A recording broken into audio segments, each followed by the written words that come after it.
This is Miss Lake, principal here at Roseville Area High School. To commemorate and honor the January 18th Martin Luther King Jr. holiday, I will be reading a letter entitled The Meaning of the Martin Luther King Jr. Holiday by Corretta Scott King.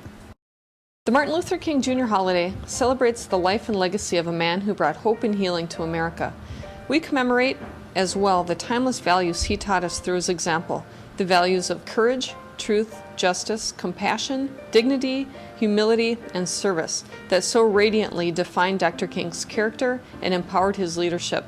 On this holiday, we commemorate the universal, unconditional love, forgiveness, and nonviolence that empowered his revolutionary spirit. We commemorate Dr. King's inspiring words because his voice and vision filled a great void in our nation and answered our collective longing to become a country that truly lived by its noblest principles. Yet, Dr. King knew that this wasn't enough just to talk the talk, that he had to walk the walk for his words to be credible. And so we commemorate on this holiday the man of action who put his life on the line for freedom and justice every day, the man who braved threats and jail and beatings, and who ultimately paid the highest price to make democracy a reality for all Americans.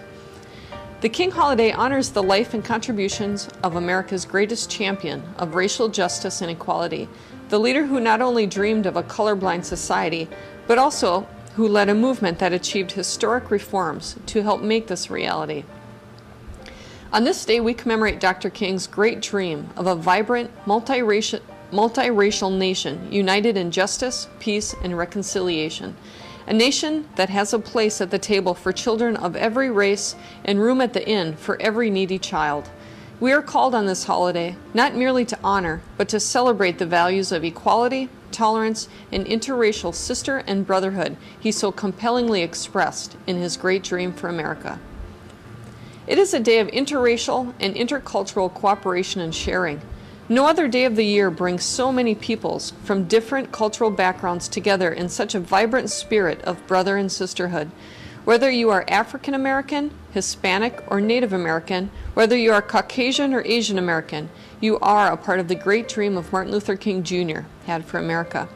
This is not a black holiday. It is a people's holiday, and it is the young people of all races and religions who hold the key to the fulfillment of his dream. We commemorate on this holiday the ecumenical leader and visionary who embraced the unity of all faiths in love and truth. And though we take patriotic pride that Dr. King was an American, on this holiday we also must commemorate the global leader who inspired nonviolent liberation movements around the world. Indeed, on this day, programs commemorating my husband's birthday are being observed in more than 100 nations. The King holiday celebrates Dr. King's global vision of the World House, a world whose people and nations have triumphed over poverty, racism, war, and violence. The holiday celebrates his vision of ecumenical solidarity, his insistence that all faiths had something meaningful to contribute to building the beloved community. The holiday commemorates America's preeminent advocate of nonviolence, the man who sought and taught by example that nonviolent action is the most powerful revolutionary force for social change available to oppressed people in their struggles for liberation. This holiday honors the courage of a man who endured harassment, threats, beatings, and even bombings. We commemorate the man who went to jail 29 times to achieve freedom for others and who knew he would pay the ultimate price for his leadership, but kept on marching and protesting and organizing anyway. Every King holiday has been a national teach-in on the values of nonviolence, including unconditional love, tolerance, forgiveness, and reconciliation, which are so desperately needed to unify America.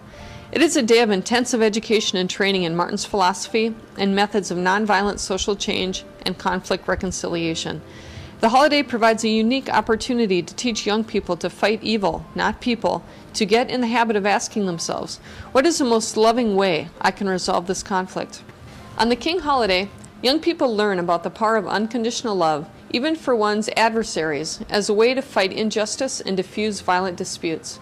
It is a time to show them the power of forgiveness in the healing process at the interpersonal as well as the international level. Martin Luther King Jr. Day is not only for celebration and remembrance, education and tribute, but above all, a day for service. All across America on this holiday, his followers perform service at hospitals and shelters and prisons and wherever young people need some help.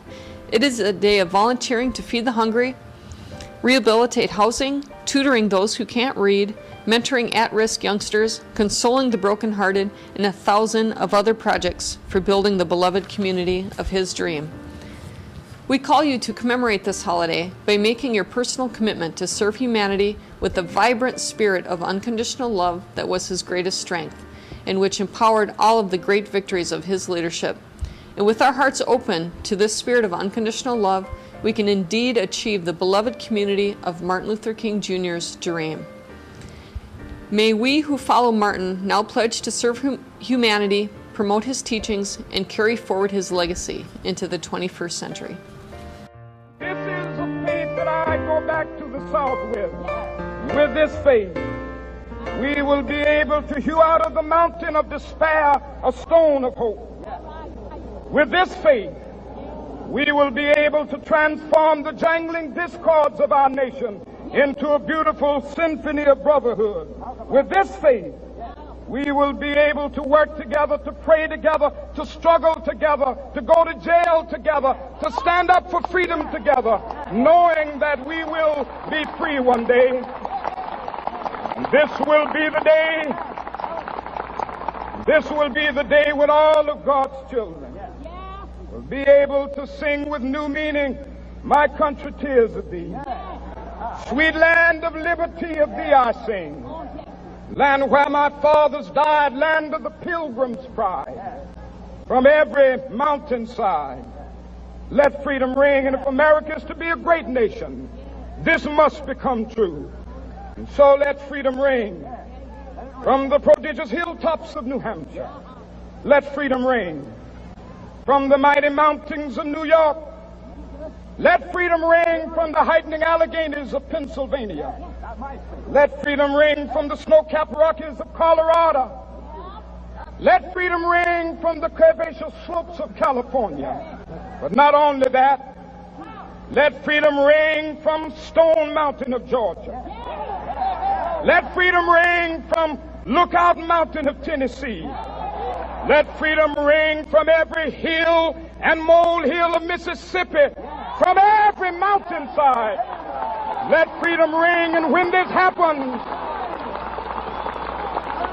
and when we allow freedom ring, when we let it ring from every village and every hamlet, from every state and every city, we will be able to speed up that day when all of God's children, black men and white men, Jews and Gentiles, Protestants and Catholics, will be able to join hands and sing in the words of the old Negro spiritual, "Free at last, free at last. Thank God Almighty, we are free at last."